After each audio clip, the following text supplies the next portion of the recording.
তুমি কোনো চ্যারিটেবল অর্গানাইজেশনে কাজ করো, কি অ্যাওয়ার্ড পাবে তুমি? বললাম মানুষকে সেবা করার।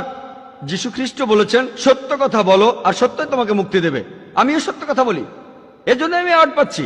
আর তারপর আমরা অনেক কথাবার্তা বললাম।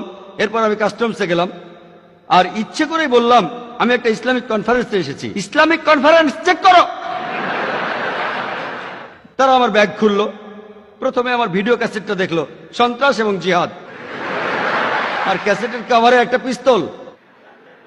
তখন কাস্টম অফিসার বলল, তুমি কি জিহাদে বিশ্বাস করো? আমি বললাম হ্যাঁ বিশ্বাস করি। এমনকি যিশুও জিহাদে বিশ্বাস করতেন, চেষ্টা করার সংগ্রাম করায়। না না না, তুমি কি যুদ্ধে বিশ্বাস করো? আমি বললাম তোমাদের বাইবেল পড়ো, যদি বাইবেল পড়ো দেখবে বাইবেলেও যুদ্ধের কথা বলছে। বুক অফ নাম্বারসে পাবেন 31 অধ্যায়ের 1 থেকে 19 অনুচ্ছেদে, বুক অফ এক্সোডাসের 22 অধ্যায়ের 18 থেকে 20 অনুচ্ছেদে, বুক অফ এক্সোডাসের 32 অধ্যায়ের 27 এবং 28 অনুচ্ছেদ।